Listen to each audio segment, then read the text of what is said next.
Hello, everyone. Welcome back to the Marvel Snapcast, episode 18.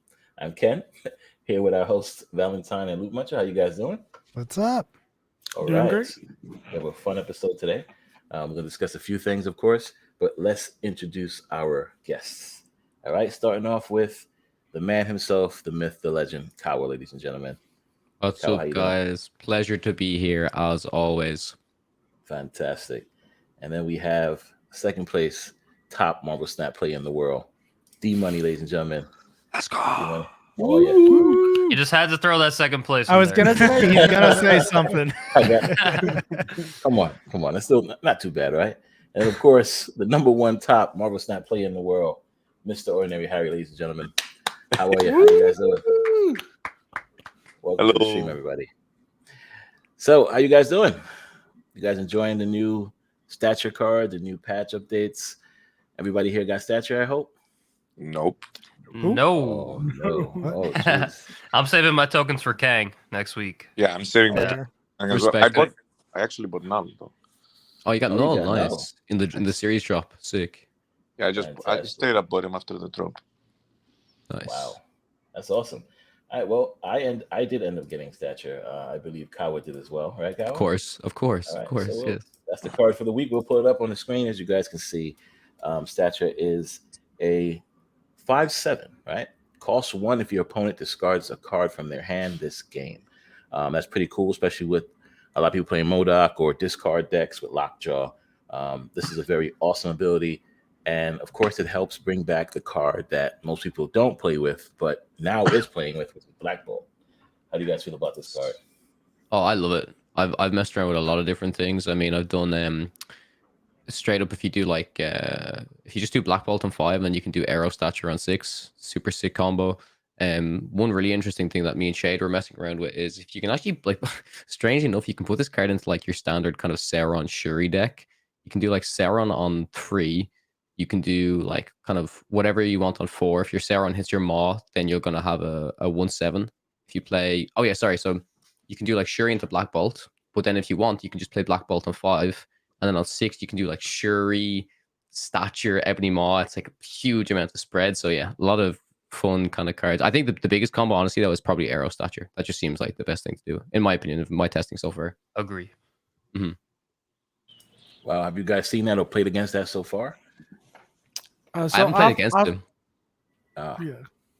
So I've played against Stature, and it was pretty interesting. My opponent was playing with Valkyrie, and I wasn't expecting that. It was turn 5 Black Bolt and then Valkyrie Statue. Yeah.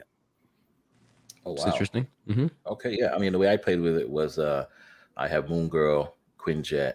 I try to Moon Girl Stature, and then I have Shuri in there too to get a 114, and then She-Hulk. So if I don't play on the last turn, I used to drop a She-Hulk, a Stature.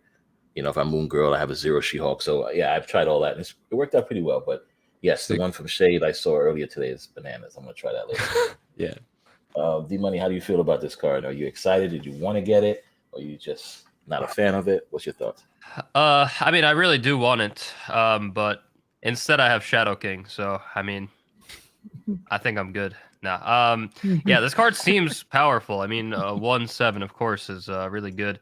And of course, I do want to play with Black Bolt as well. I really do like that card, and I like off-meta kind of cards. But yeah, just really saving my tokens for Kang because I can't buy both of them. And I think this card is good. It should just be good, but it's another one of those cards that I don't know if it's really worth 6K tokens. Like it's hard to justify spending 6K tokens, but then you're never going to open a Series 5 card. So yeah, you have to buy it eventually, I guess. But yeah. And what about you, Val? How you feel about the card? I'm excited to see it eventually. I mean, I've got a deck built out for it. Just kind of messing with a little bit of move and discard, just trying to smash some crap together. Seems like pretty much everyone's looking to play it on turn 6. So that's maybe, I think, the one weakness in Stature is if we're just all expecting it on turn 6, maybe it becomes a little too predictive. As soon as you see a Moon Knight, you see a Black Bolt, you know what's going on. Maybe by Black Bolt, it's too late. So I'm interested to see how it evolves a little bit. It is just a trigger, right? It's not an ongoing or anything. No, it's just a trigger. No, it's just trigger. So I mean, that's cool. You know, it's going to be hard to really find a counter to that other than Valkyrie. So maybe we see this getting paired with Ghost quite a bit to make sure we're not losing power. No Valkyrie to screw it up. Arrow Right. could be a problem, but I don't think so. But yeah, like dropping it with something like Miles as well. If you manage to move a card on turn 5, or even sooner, like turn 5, if you pair a Polaris and a Moon Knight, you've got a 1/5 and a 1/7 with 4 energy to spare. I think that's a lot of power you can drop on the board. Could be interesting. You're hoping Moon Knight doesn't take one of them. Fair. Yeah, that's a good point. Yeah. Harry, how do you feel about this card? Well, I don't think it's a great card. I think it's an okay card. I think it's kind of like a power creep on Miles Morales in a different archetype. I don't know if it works like Miles though. If you activate the card, does she always cost 1? Like Yeah, she remains 1. Yeah. She's different Yeah, to yeah. Miles. It's not the turn. She remains 1 for the rest of the game. Yeah. Oh, 1 for the Mhm. rest of the game. But what about if you get waved? Does she still cost 1 through wave? That's a good question. I've not Yeah, I'm not tested sure. that. I I haven't seen tested that. that. If she works like Miles, because if she does, she's strictly a power creep on Miles in a slightly different archetype. It's just that the cards that activate stature are bad cards in my opinion. Like Black Bolt is a bad card because it discards. His effect is discard the lowest cost card in your opponent's hand, which is usually not. And you play him on turn 5, right? So that's Yeah. usually not their finisher. So they usually don't care about the card that you discarded from their hand. So his effect is kind of terrible. Same with Moon Knight. Like you're going to discard the card from your opponent, but if you're running stature, that means, and you have here in your hand, that means you want that card, right? You're not going to play stature in a discard archetype. You're going to play stature in a different archetype. So if Right. you're running Moon Knight, you run the risk of discarding something from your hand that you want as well, right? Mhm. That's why Yeah. I don't think the card is exceptionally good. She's probably okay, maybe tier 2. Maybe if we push it, maybe you might find a tier 1 deck for it. Yeah, it's not a card I'm interested in. Definitely not as good as Shadow King, for example. yeah. Wow. Shadow King over stature. Okay, I hear that. I mean, that's what you guys feel. I totally understand. But yeah, I agree with you. I did Moon Knight, one of the Iron Man, a 0/5 Iron Man that I did not want to lose yesterday just to get stature to pop off. So I totally understand what you mean by that. There's an interesting thing someone kind of pointed out as well, just about the whole kind of Black Bolt thing. Like if you pair Wave and then, so if you go Wave into Black Bolt, since everything costs 4, you then have a chance of like maybe discarding something good for them. But again, it's so situational, like, you know what I mean? Like you have to play that kind of combo to do it. I do agree with Harry, but I'm convinced they must have tested like either discard a random card from your opponent's hand or discard the highest. I feel like they wouldn't have made it lowest if they didn't test those other two. So I'm curious. I'm actually very curious as to why it is discard the lowest cost card. Yeah, that's what I'm saying. Sorry, because it's sorry. I have like a throat issue. Because it's the lowest card in your hand, the lowest cost card in your hand. It's strictly a bad effect, right? Mm. Yeah, I mean it's only bad because it's going into the last turn, and your opponent's generally not playing the lowest card on the last turn. Maybe. If Generally. they got Ebony Ma or Maybe they stature have with- their own stature. Yeah. Yeah, but I do think that Arrow combo is really strong. But I mean anything with Arrow is just strong, honestly. And you would have to have that 3-card combo essentially with the Black Bolt stature and Arrow. So yes, it's really strong if you get that off, but probably unnecessary. But also Black Bolt is just so cool to play, and he has so many cool variants. Like everybody wants to play him, so I'm happy that he's getting some love right now. Yeah, For sure. Yeah. You could probably compare it to like, I mean, it's the same thing as if you do like Demon Arrow. It's essentially like, you know what I mean? Like it's like, oh, Pretty it's much. cool. Like So buff Black Bolt is what we're saying, right? Make him a yes, turn. please. Let me use my variants. Do we want to nerf Arrow? Loot, don't answer. Do we want to nerf Arrow, guys? Yes. 100%. Really. I feel like I feel like Arrow is like the Neo in the Matrix dodging bullets. That's how she's dodging the nerfs. Patch in, patch out. You're like, this is the patch that's gonna get her. Nope. No, this is the patch that's gonna get her. Nope. Dodged another one. You're like, what's going on here? What Make her about 5'6" again? 5'6"? Make her 5'6" again, yeah. Why would they change Dark Hawk By one. when they already nerfed Zabu, and then Aero goes unchanged? Like, this patch was very strange, very strange. Even the fact that it was locked in a month ago really doesn't make sense.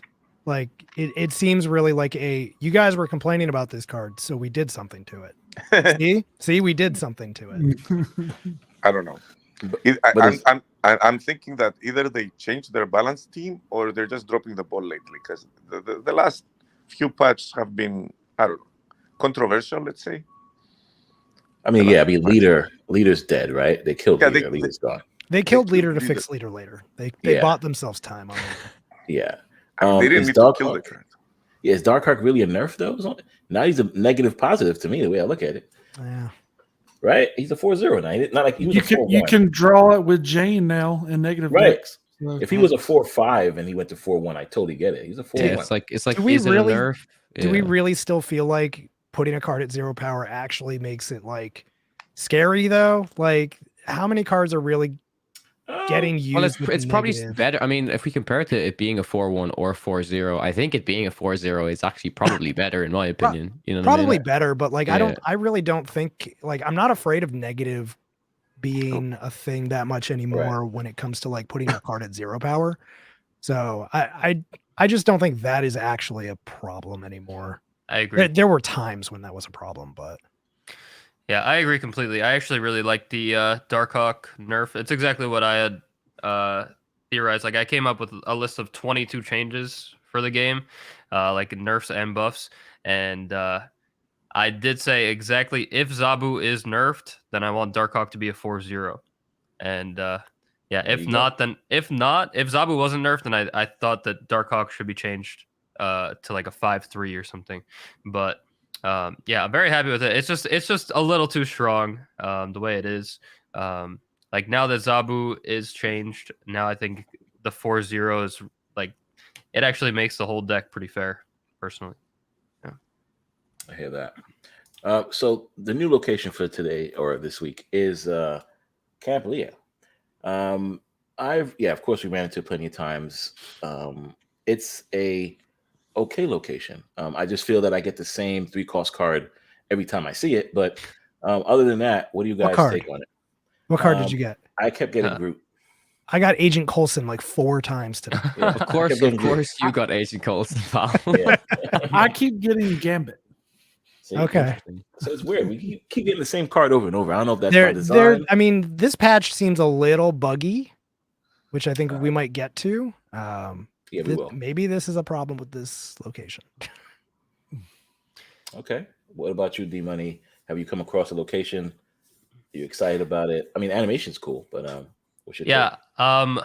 First of all, I mean, the animation is cool, but they definitely need a sound effect on that trumpet, because like, where's the revelry? It should just be why revelry. are we blowing? Why do we see a trumpet if there's no sound coming out of it? I don't know. But besides that, I think the location is just cool for the game, and it's definitely not something that I mind being a feature location, because it doesn't really have too much impact on the game, and it just adds like another element to it, just like a random fun little element. So I mean, I do think Silver Surfer decks are gonna like it right now. Like, if you play Surfer, probably not even too necessary, but I don't know, I always like fun little random locations that don't completely change the outcome of the game. So I'm a fan.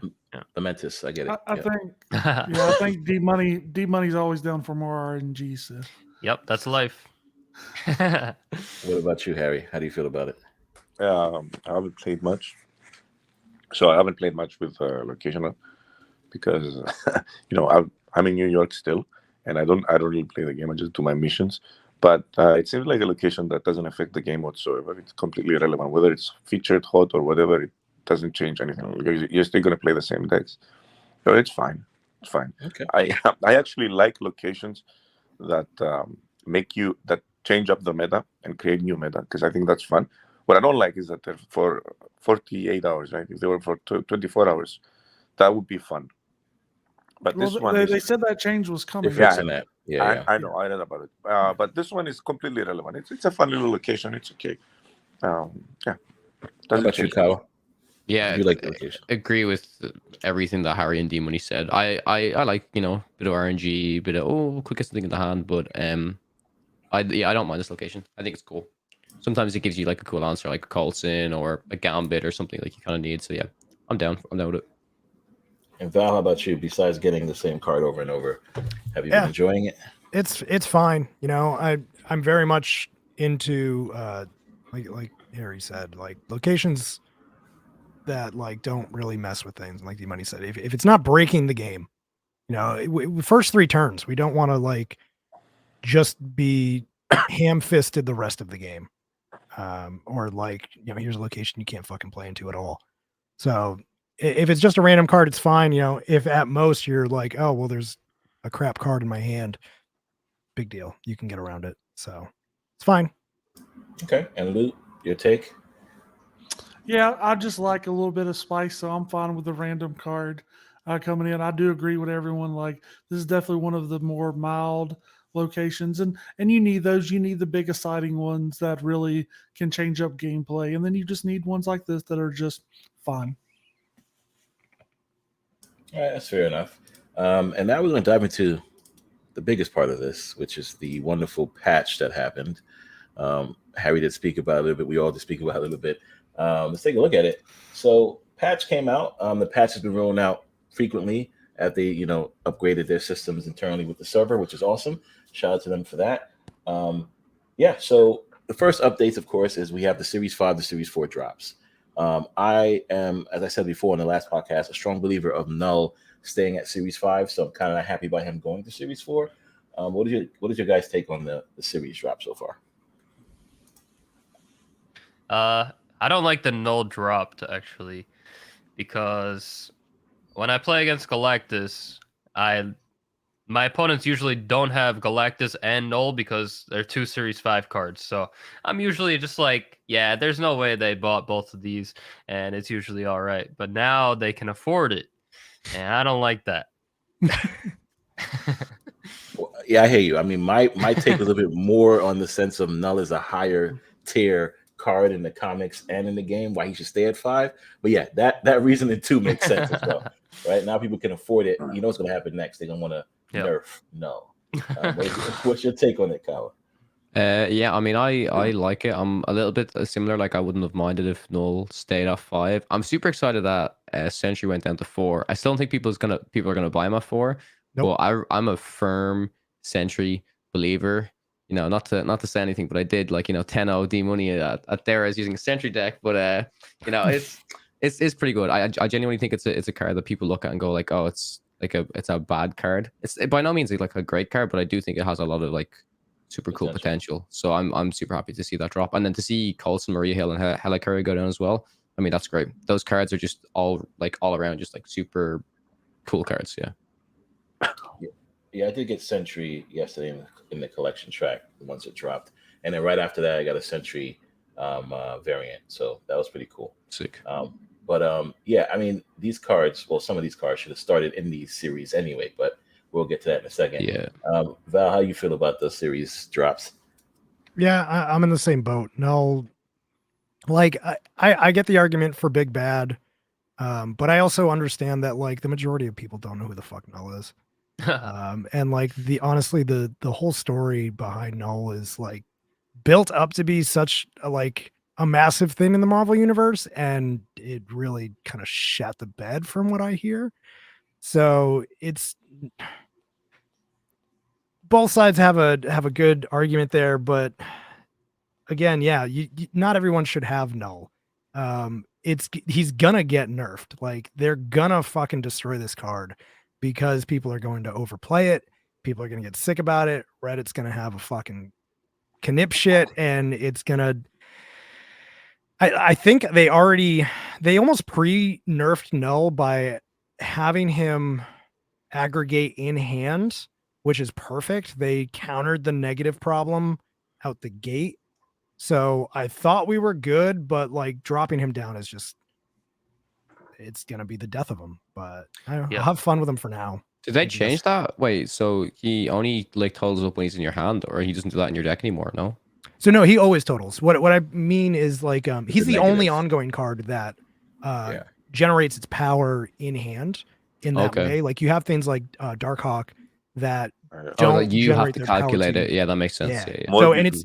it's absolutely a negative like subtractor, right? Mhm. Yeah. Because if you could just drop a 0/6 that's like 90 power, we'd all be sitting there with 6,000 tokens waiting for null to show Yeah. up in the shop. I think you Mhm. can't you? I think it So works. you can still flip them. You just can't have any destruction happen Before. before Right, Mhm. correct. you drop it. Really? So That he's happened to me changed. before. What He's- what Has have the buff in your deck? or you have it? Yes, Yeah, he he does. has the buff in your deck. When, Yeah. if you like say Lamentus happens and you draw null, like or I guess Lamentus is a bad example. If you Yondu Yeah. turn If you one and Yondu. null is in Yeah, your yeah. deck, then he will be whatever that is. Like I tried to play a Yeah. negative null deck, and it just doesn't really work unless like you Right. have him in your hand already, or like you just don't destroy anything until you negative. Right. So I think Right. they've designed it to maybe to combat that, but then also like null is a card where like You need if you need to be able to you need to be able to see that number, because Right. how else can you calculate everything that was destroyed? You know what I mean? Right. Yeah, it makes Mhm. sense because if you undo for example, a Lady Thor, now essentially he's supposed to be a 6/8 in your hand, right? So if Yeah. you invert him, now he becomes an 8/6, right? So Yeah, that's yeah, the reason why he doesn't work too well with the negative unless he's in your hand already. Right. Mhm. So, Harry, how do you feel about the series drops? Anything you want to chime in about, or I was feel? going to say I wanted to put null in my negative Galactus deck, but it doesn't work. I even did it. tweeted about it. I was so excited. That is why I bought him. Oh no. Well, we're sorry. No about refund. that. No, Maybe We should have had try you to on store yesterday. on? Sorry. Yes, I'm sorry. I was going to say, yeah, it's not going to work out for you. I'm sorry, Harry. Luke, what about you, my friend? That's what I do. I think the null dropping to 4 is fine. I'll be interested to see what they do actually in the future. There's been people asking about if King is going to stay in Series 5, and their official stances right now is they're still in discussions talking about it. So still not sure if so. I'm interested how they do. I mean, I think Thanos and Galactus being like those big cards, they're very big, build around big flashy effects in the game. I mean, Noel has a very awesome effect, but it's you kind of fit it in destroy, and that he's like the finisher for destroy decks. So yeah, that I'd be interested to see what happens with King, but I think all these cards are fine. I did get Harry Keller and have been having fun with a Hella deck with all the Sandmans running around. We'll get to that in a minute, but Yeah. All right. So we also have some awesome art and visual effects. Shout out to the VFX team out there in Second Dinner. 2 people, by the way. yes, the Yes, 2 people two hard at people. work. They made it happen. Yes. Definitely saw some cool things happening with all these locations and sounds. So yeah, shout out to them on that. But of course, yeah, that trumpet definitely needs to get a sound for Camp. I mean, I'll blow into the trumpet if you need it. So I see DMoney already put his name in the hat, guys. Make it happen. DMoney.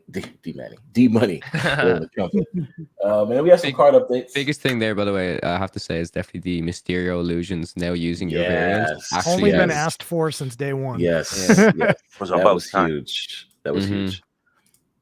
Yeah, I saw it by accident on somebody else's stream, and I was like, "Oh, they actually have the variants there now. That's amazing." Mhm. So yeah, that's very awesome. Then we go, the card updates, which we just discussed about Darkhawk.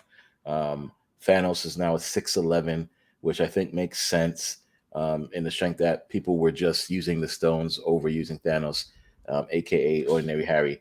Harry's not happy. He's not happy. Come on, man. It's never Yeah. going to get punched. It's never going to get punched. Harry, Oh my what's the gosh. problem? What's the You know how issue? many games I win with Thanos coming out of Lockjaw as a big boy on turn and 5? not being Shang-Chiable. Yeah. Yeah. Or not coming out. No, coming out not as a big boy, as a 6'8". and then he's not Shang-Chiable, right? And I just hold the Power Stone in my hand until the last turn, or I armor him or whatever. Sick. Yeah, it really messes with my version of the deck quite a bit. That's how I designed the deck. I designed the list in order to counter the most popular tech cards in the game, which is Shang-Chi and Iron, right? You can't Iron my list, you can't Shang-Chi it. And they're practically your two most powerful cards in most decks are dead cards against my list. That's why it was so strong. That's why it was so potent.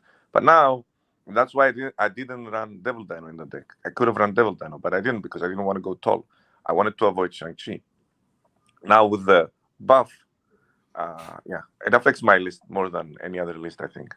You're lucky. You're lucky that they changed it now. That's true. You're the one. You're the one who got it changed. That makes sense. One thing I didn't know was that Thanos is apparently everywhere now. Because when I left for New York, it was before the feature location that was like a lockjaw. I don't remember the name of the location. And Quantum Tunnel. Yeah, literally no one was playing Thanos back then. And then now everyone is screaming at me. You're this month's main character, dude. You fucking fucked up the meta. You did it. And that the meta is just Thanos and Shuri. And I'm like, I don't know. I Your have fault. in more than a week. Take your responsibilities, Harry. That's on you, buddy. And now you have to leave the country. Yeah, I'm leaving tomorrow morning. And then we have Sandman, which some people say is a buff, some people say is a nerf, right? Went to 5 and 5. Now, power increase, and cost increase essentially doesn't mean buff sometimes, but in this case it might do. Sandman is now a 5 power. Wow, which is kind of crazy. What do you guys take? What's your guys' take on this? Sandman going to 5/5. Whatever. I don't like it. That's a good Good change. answer. I like it. Yeah. Okay. In my opinion, I don't want Sandman or Leech to be playable cards. I want them to be niche cards. Because I'm right there. I'll tell you why. It's because it's one solution fits all, right? They counter so many decks without any effort, right? So many different strategies without any effort. You have to like you're creating a fun card game. You're printing all these lovely effects, all these lovely cards, and then you make 2 cards that counter everything. I don't think that's healthy for the game. I don't think that's healthy for the fun factor of the game. You know what I mean? I don't like those 2 cards.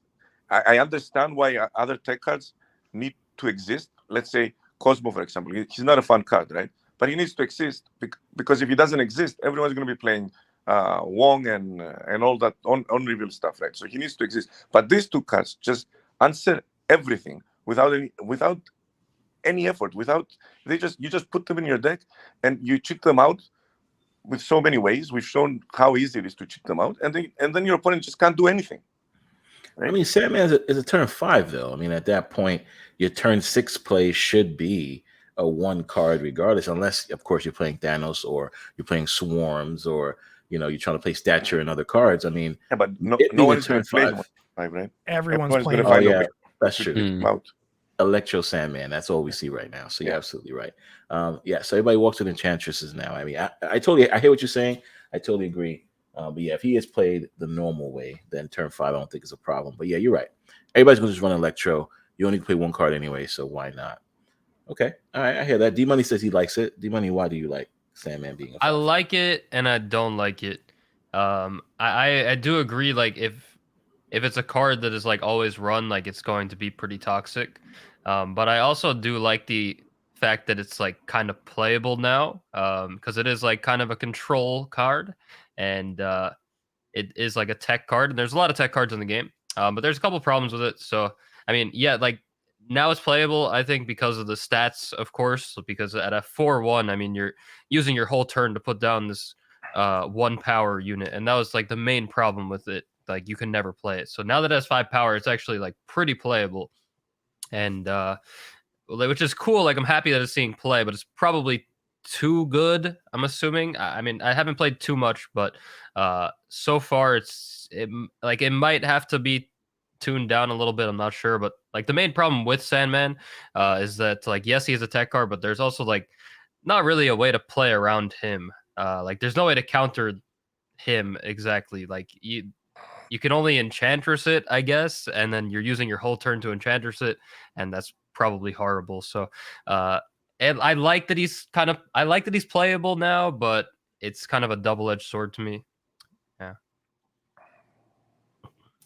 Okay, what about you, Kawa? How you feel about it?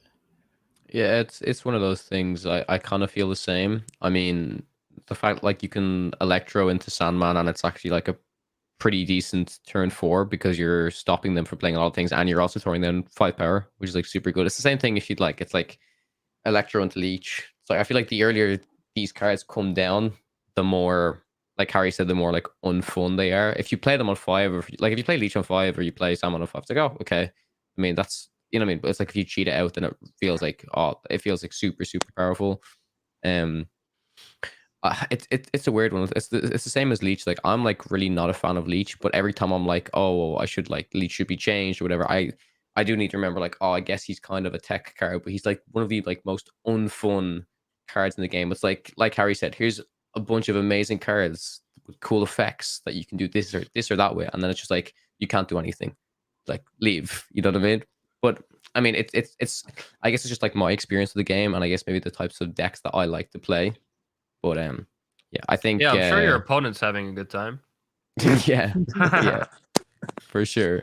But yeah, I mean, I think it's interesting. We can see. I mean, I'm a big Ronin enjoyer. Maybe he makes Ronin better, maybe not. So I think that's what I'll do. I'm definitely gonna try out a new a Ronin deck with Sandman for sure.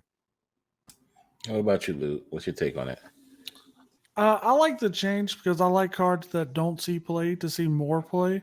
Now, will this make it see too much play? Because Sandman's definitely one of those cards you don't want it to be like top of the charts being played, one of the most played cards, because it really is just not a fun card. But I like having answers to decks, and this gives you an answer to those decks that like to just spit out a whole bunch of guys, bounce or Thanos and stuff like that. So I like the change. Definitely could have been maybe a little too much, but I trust in Second Dinner. If they need to adjust it again, I'm sure they will. What about you, Val? I think it kind of went in the wrong direction, personally. Dropping Sandman even later in the game, I think, is makes it feel even worse because at that point you're going into the last turn and the stakes are getting higher. There's a good chance that like snapping is occurring on turn 4 and 5, and by the time you're getting to turn 6, you're now in a position where you're going to be losing more cubes, both in battle mode and on ranked. So if we're actually dropping Sandman down to a 3 instead, like make him a 3/3, and we're seeing Sandman hit the ground earlier, you have more time as the person playing against it to actually plan out your moves and not back yourself into a corner on the very last turn where, say you had a combo planned out, even if it wasn't readable on the board, if you had 2 cards you were dropping instead of 1, you're not totally screwed because hopefully you had another direction to go in with your deck. So I think it actually makes the game even less enjoyable than a 4/1 Sandman, and gives you as like the player against Sandman more opportunity to get out early and feel better about your retreat. Because I think if you're seeing Sandman on 3, you're not necessarily snapping immediately when you're dropping it. Now it's kind of like turn 4 happens, you see a combo being set up that needs to happen on 6. You drop your Sandman on 5 with a snap before it, and you're guaranteed to double your cubes at that point because your opponent doesn't understand that, oh fuck, I can't play what I want to play next turn. So I think they kind of went in the wrong direction, and I don't necessarily see them changing that. I don't think we're going to bounce from a 4 to a 5 to a 3, but my assumption is they'll probably just drop his power because I think at a 5/5 he might be a little too much power, but we'll see. I don't necessarily hate or love it. Maybe that's why he's a 5/5 now, because Kang is going to come out, and then on turn 5 we can see people playing Sandman and make that decision. There you go. I guess Kane might actually be a pretty good counter. Yeah. And then we have a bunch of other awesome cards get buffs. Spider-Woman, awesome, 5/8 now. Namor is a 4/6, and Dagger to a 2/2. So that's pretty cool. And then Yandu, I always thought it destroyed the top card. Yeah, He does. They just changed Text it from only. remove. Oh, okay. Yeah. So they back themselves into a corner on having to like fit this on one line of text, man. I don't envy having to write this card's ability. Mm. Yeah. I mean, we all knew that that was the case, but I guess they had to make sure people were Well, aware it's that- improper wording, right? It's inconsistent because Yeah, yeah. you're destroying, but you're not, because it's still in the deck, so it hasn't been revealed, so its ability's not active. So Wow. like it's whatever. It's never they're never gonna find like the perfect wording for this card. Yeah, then we got a bunch of text-only updates for Angela, Bishop, Iron Fist, Lockjaw, and Titania, which is pretty awesome. And location updates, which is cool. Now, Sakar, after this turn, it puts a card from each player hand here.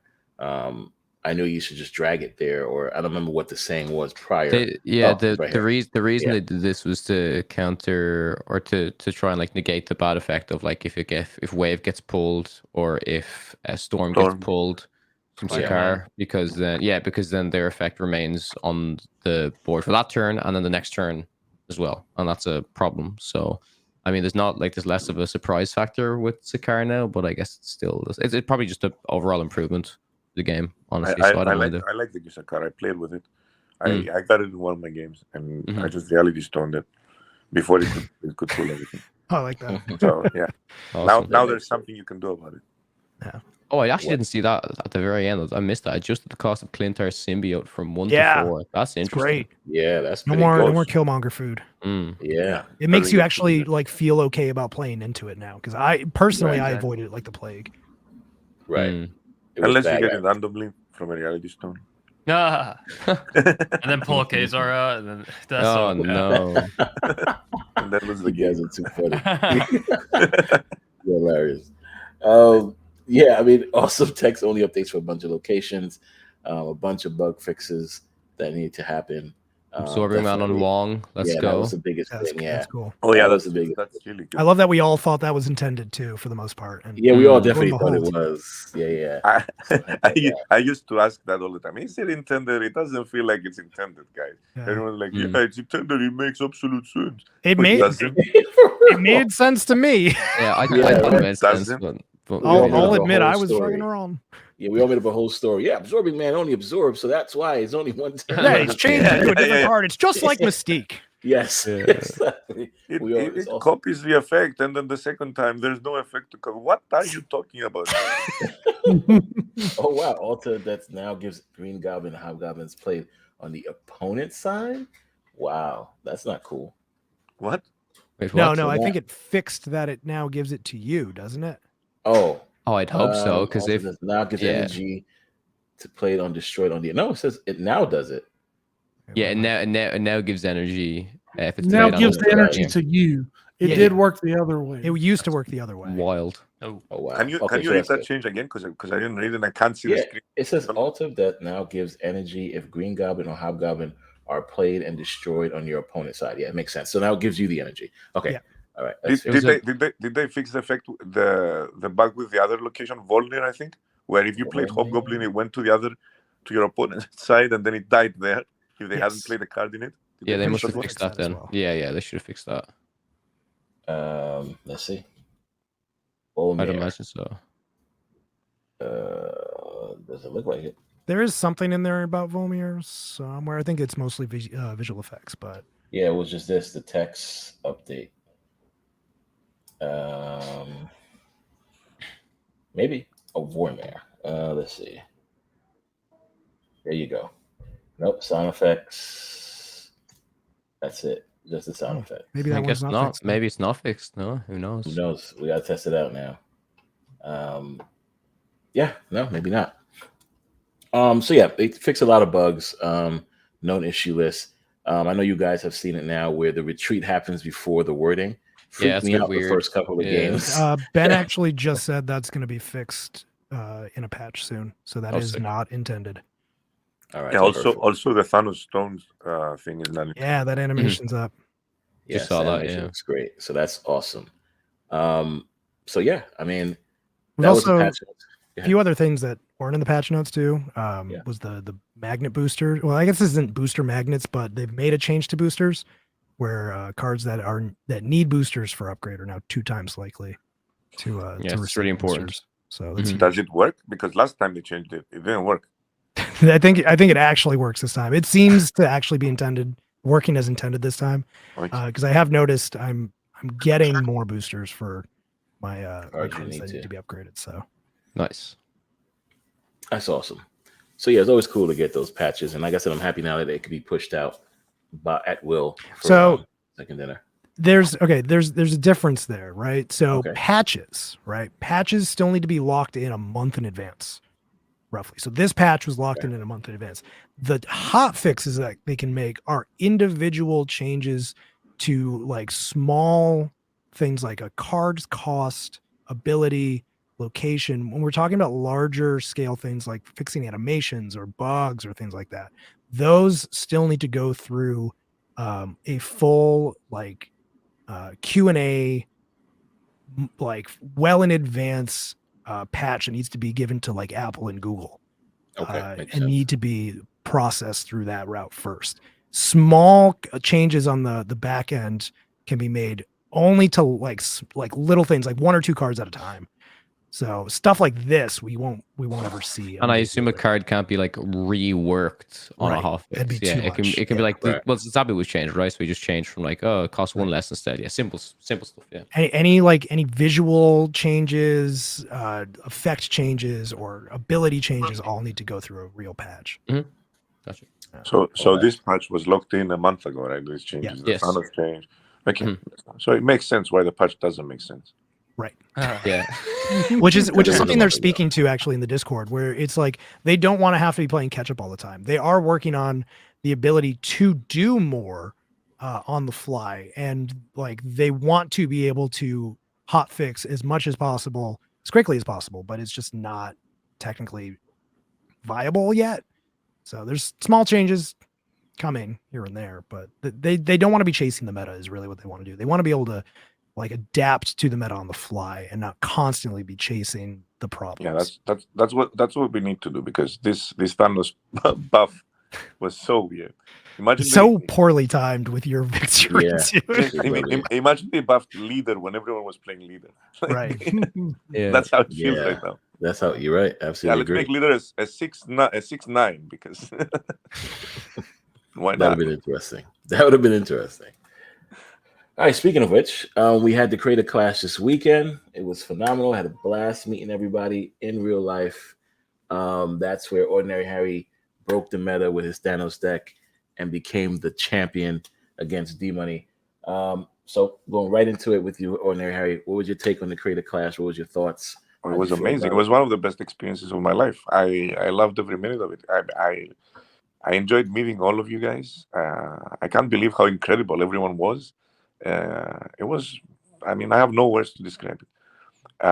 I definitely did not go into it expecting to win. I actually went into it expecting to lose the first 2 games and just go around New York City and have a blast. That was Val's plan. Yeah, no, 100%. I succeeded.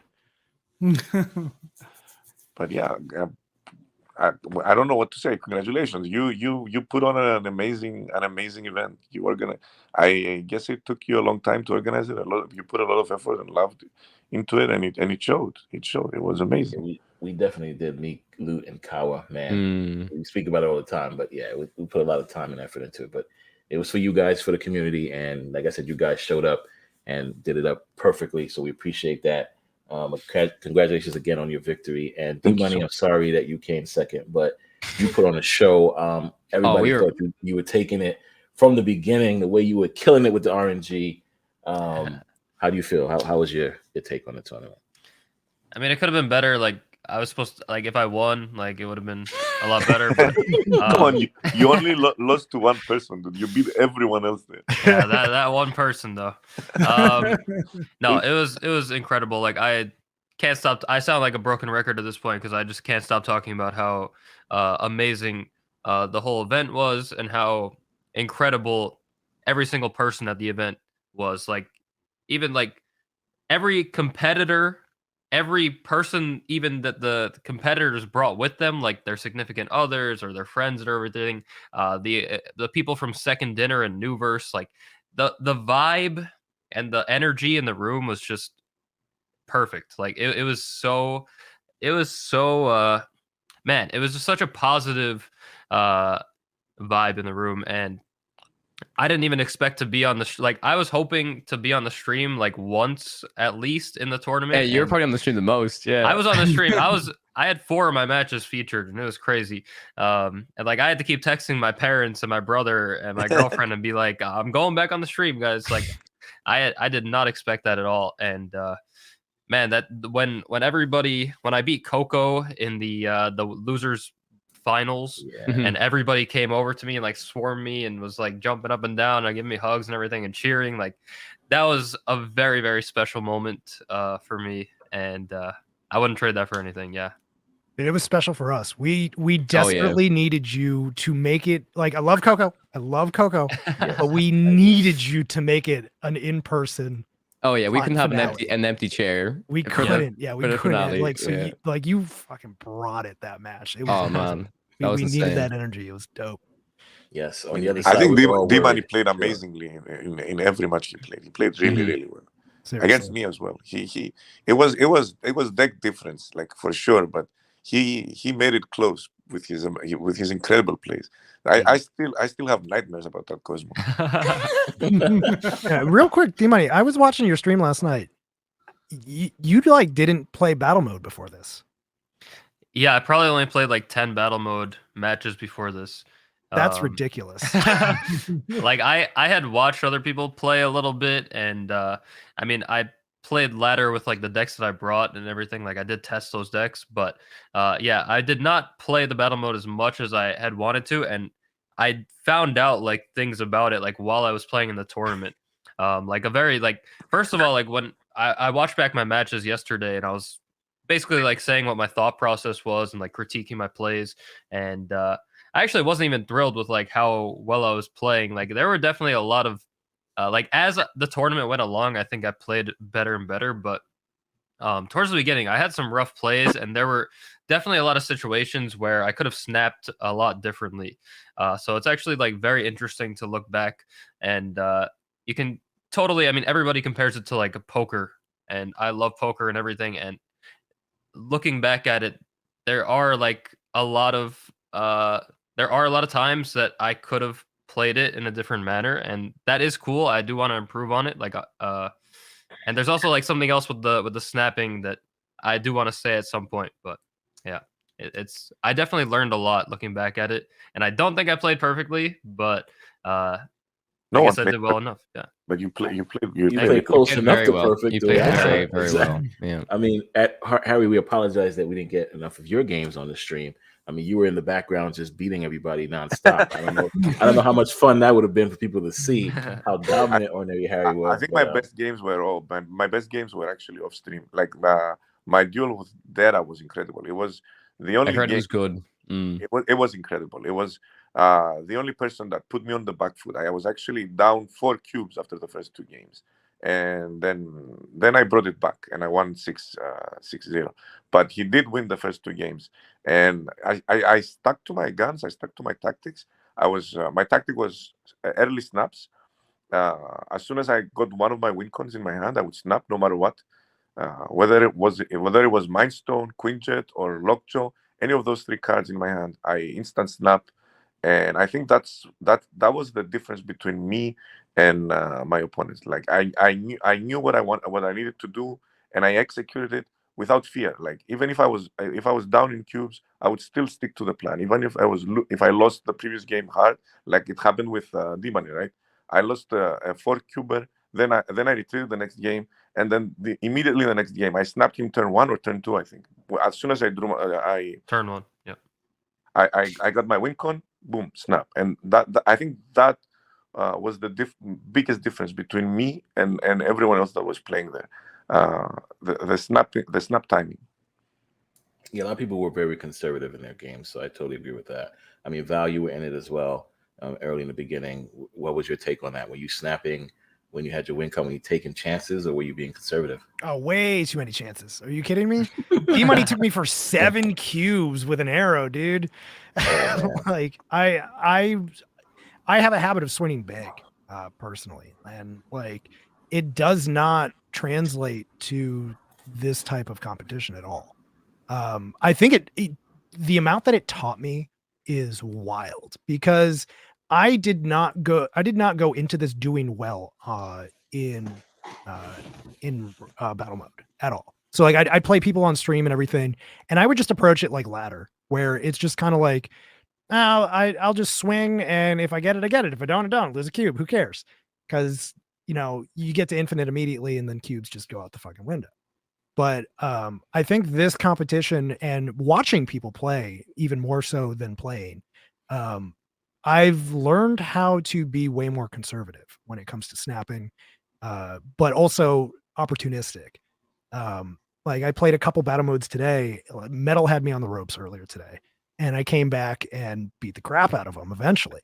A viewer had me down like to 1 HP with like 8 left on his side, and I came back and beat him. So like I'm learning how to change my play methods, and like this was just an amazing thing to see and watch and learn from. And I hope people at home learn too at the same time. So.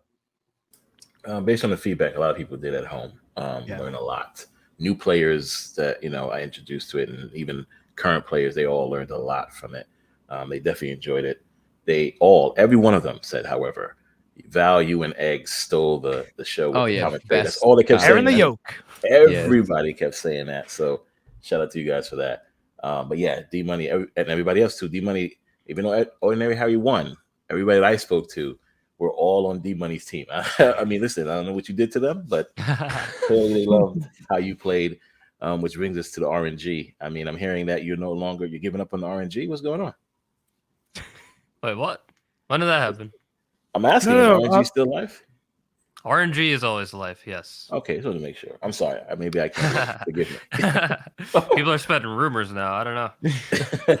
So I'll jump in real fast. So what that was we have show notes here talking about stuff. So why I put that was I was wondering just why you switched from the RNG deck to the Destroyer deck in the final match with Harry. That's what I wanted. Yeah, that's been a popular question.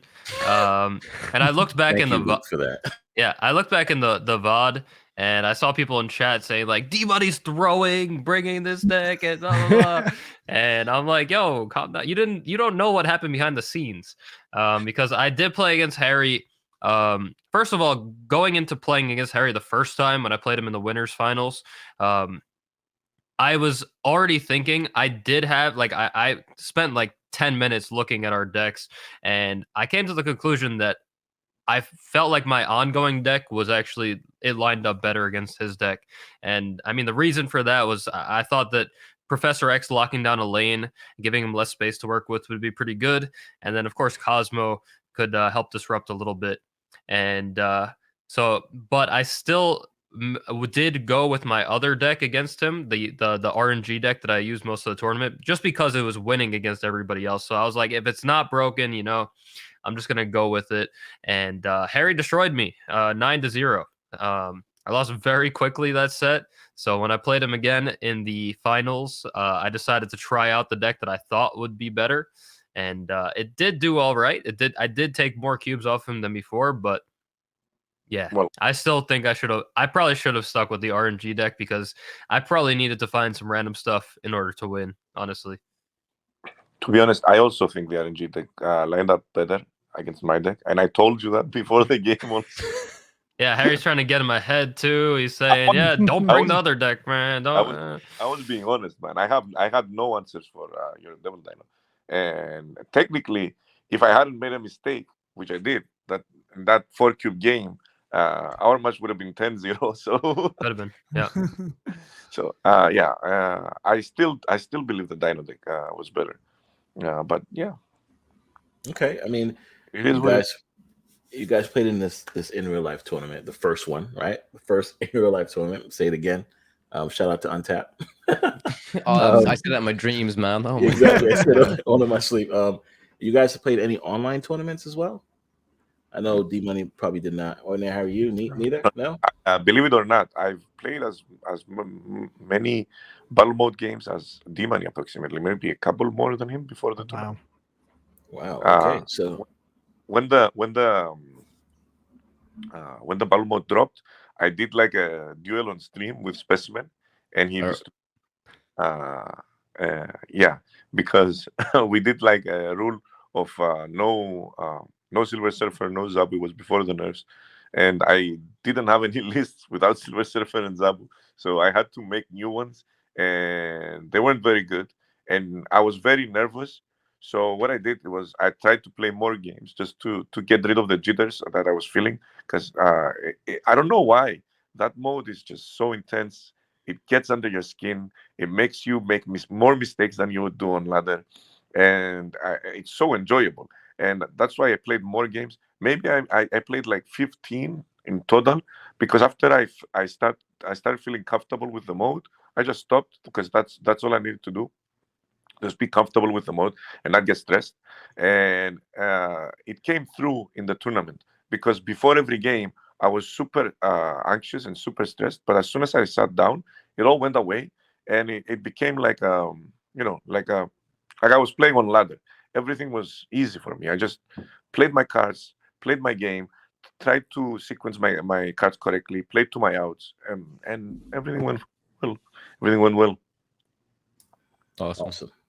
So yeah, I mean, the question I have is which one would you guys prefer, the online versus the in real life tournament layout?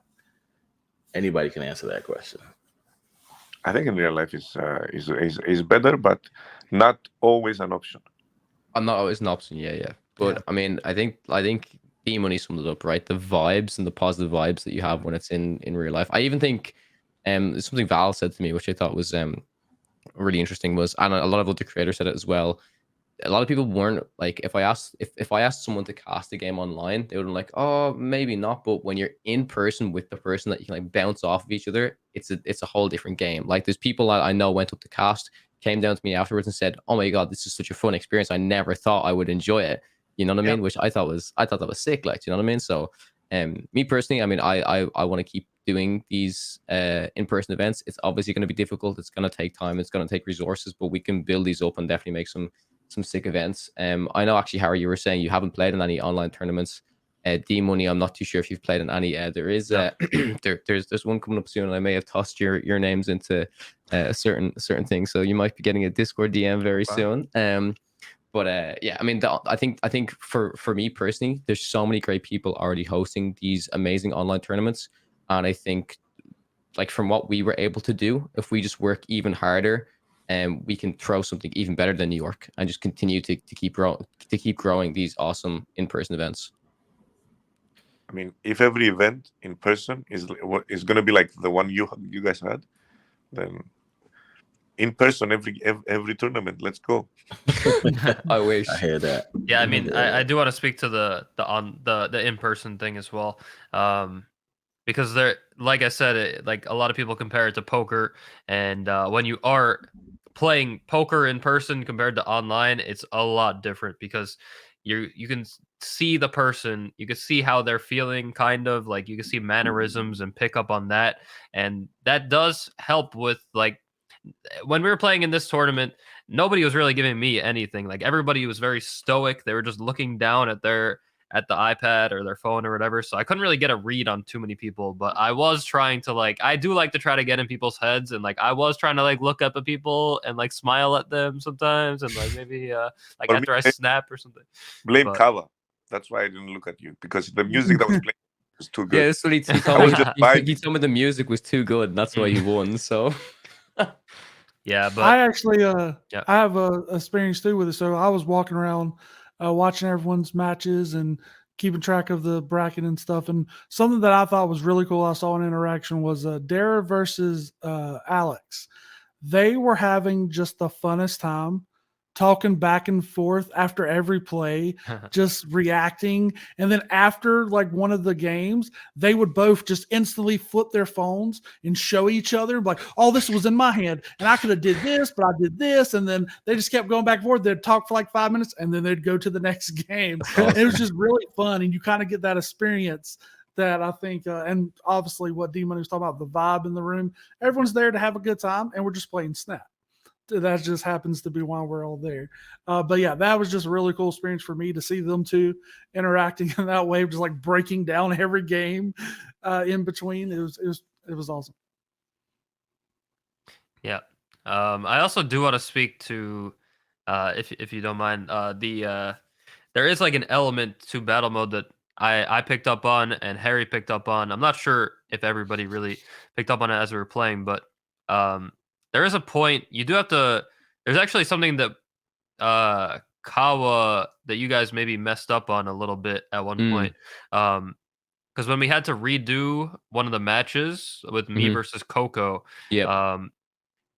it actually, I think we did it over like we had him concede 2 games in a row, pretty much, retreat 2 games in a row. And that got us closer to round number 5 where the stakes double, as opposed to like having him just snap and then retreat. Okay.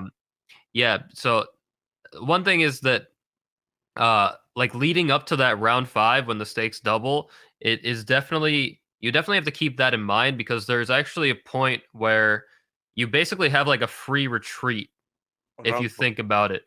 I'm very bad at on round 4. You always have a free retreat.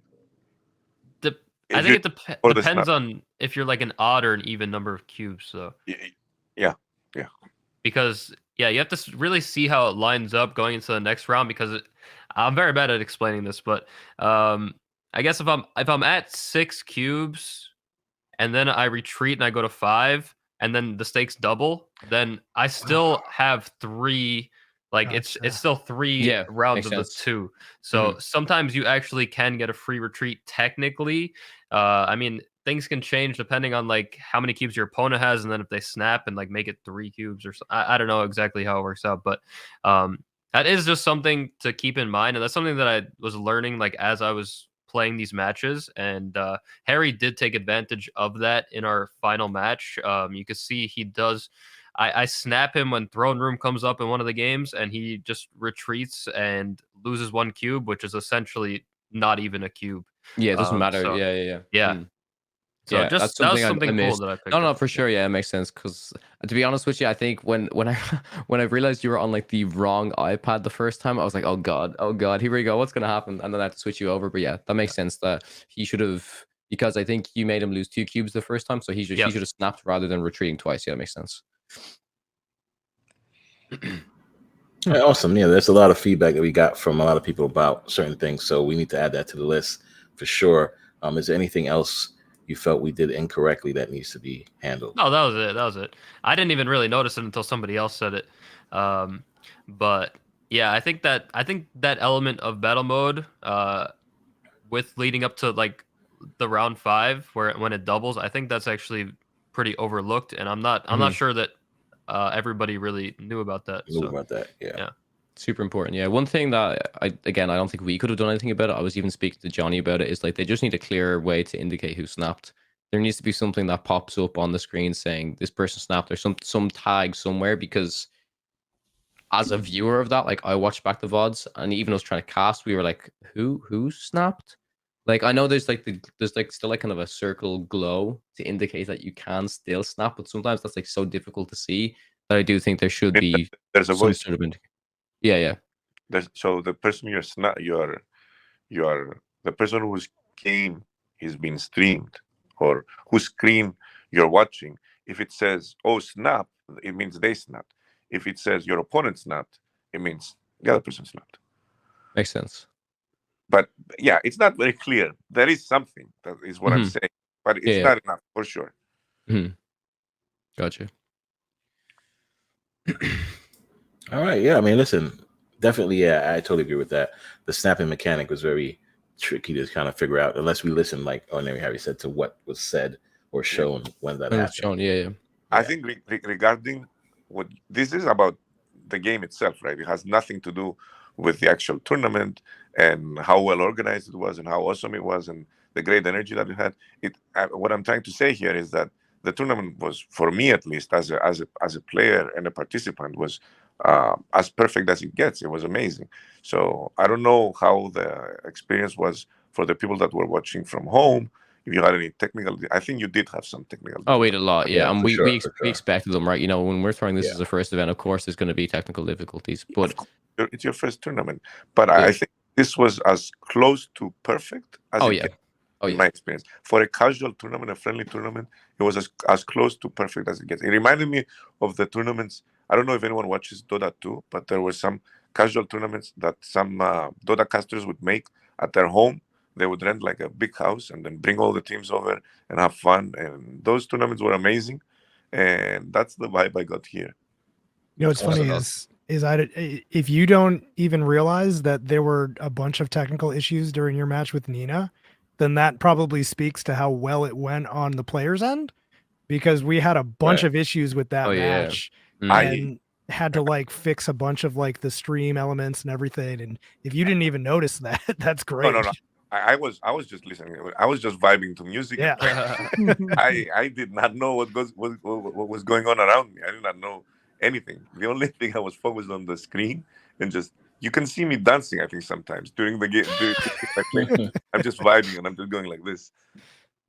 I did forget to order food, so I do apologize. We ordered food late. Wendy got you on that. Yeah, I was like, yeah, I completely forgot. I mean, at least you guys had drinks and other beverages to take, but I did forget the food. But nonetheless, yes, it was a bunch of issues that we had that, of course, like you said, for the first time, we'll make sure next time these all. I wouldn't have had it any other way, honestly. I think with like having these technical issues was actually kind of a part of it. It shows that it was our first event. You know what I mean? I never ever expected it to be run perfectly, but like Harry said, this is the closest to perfect it was ever gonna get, and I loved it. The whole vibe of it was just amazing. Yeah. Yeah, and that's exactly like, to me, that's a good thing. What Harry's saying, like, we had technical issues. We have a list of things that we can fix and do better next time. But with Harry saying that from a player standpoint, it was like almost perfect, then fantastic. One less thing we have to worry about. We have that nailed down. Now we can fix the stuff that needs to be fixed. Yeah. Totally agree. All right, guys. I mean, is there anything else you guys want to talk about or mention? Here's your chance to do so. I think I'm good. Yeah. All right. Well, then, DMoney, please let the people listening and watching, let them know where they can reach you if they don't know already. Twitch.tv/DMoney. Stream pretty much every single day, and I like to play unique decks to the top ranks. Yeah. Thank you for having me.